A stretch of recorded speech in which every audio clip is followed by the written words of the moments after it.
नमस्कार। आज के इस एक्सप्लेनर में हम एक बहुत ही दिलचस्प कहानी का विश्लेषण करने वाले हैं।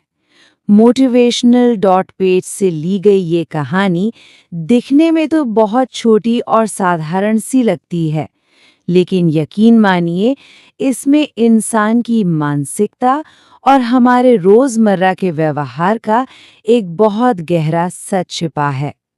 चलिए बिना किसी देरी के इस कहानी की गहराइयों में उतरते हैं।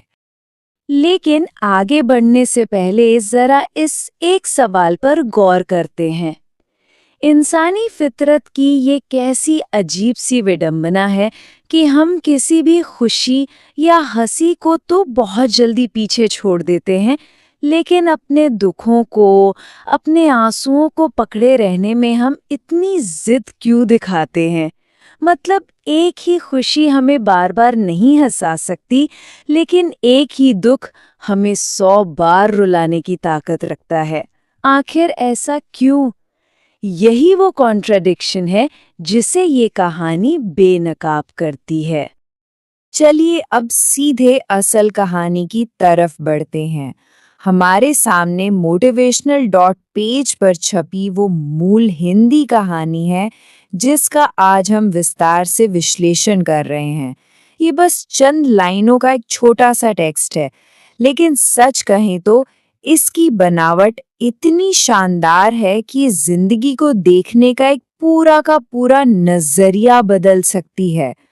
तो आइए इसके एक एक हिस्से को बारीकी से समझते हैं। कहानी का पहला भाग है एक समझदार बाबा का आगमन। तो कहानी की शुरुआत कुछ ऐसे होती है कि गांव में एक बाबा आते हैं। जैसे ही ये खबर फैलती है, लोग अपने अपने दुखों का पिटारा लेकर उनके पास पहुंचने लगते हैं। बाबा भी बहुत शांति से सबकी परेशानियां सुनते हैं और उन्हें कोई जादुई टोना टोटका नहीं, बल्कि 2 बहुत ही प्रैक्टिकल सलाह देते हैं। पहली, संयम रखो, और दूसरी, मेहनत करो। देखा जाए तो जिंदगी की ज्यादातर उलझनों का हल इन्हीं 2 चीजों में छिपा है, पेशेंस और हार्ड वर्क। और दिलचस्प बात यह है कि शुरुआत में लोगों ने उनकी इस बात को माना भी। अब बढ़ते हैं दूसरे भाग की तरफ, शिकायतों का वो न खत्म होने वाला चक्र। और ये टाइमलाइन बहुत ही शानदार तरीके से दिखाती है कि कैसे समय के साथ हमारा बर्ताव बदलता है। देखिए, पहले दिन बाबा आते हैं। पहले हफ्ते तक सब कुछ एकदम शांत रहता है।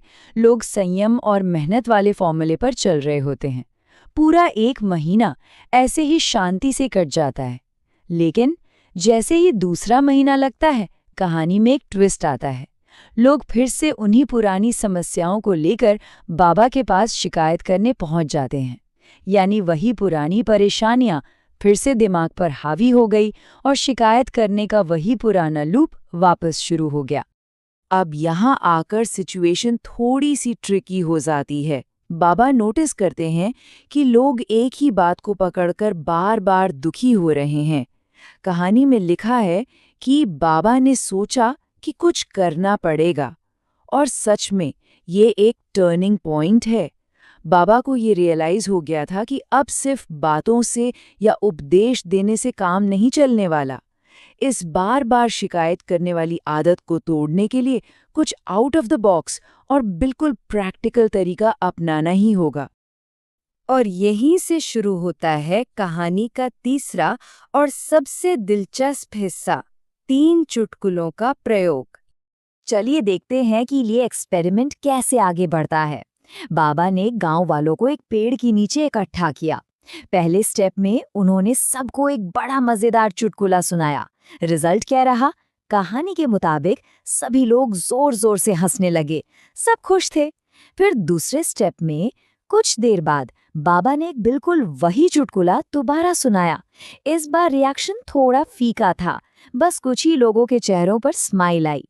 और फिर आता है तीसरा और फाइनल स्टेप। जब बाबा ने तीसरी बार भी वही सेम चुटकुला सुनाया तो नतीजा बिल्कुल साफ था, कोई भी नहीं हंसा। मतलब एक ही जोक को बार बार सुनने से उसका सारा मजा, सारी हंसी पूरी तरह से गायब हो गई। और इसी के साथ हम पहुंचते हैं कहानी के चौथे भाग पर, जीवन की सबसे बड़ी सीख।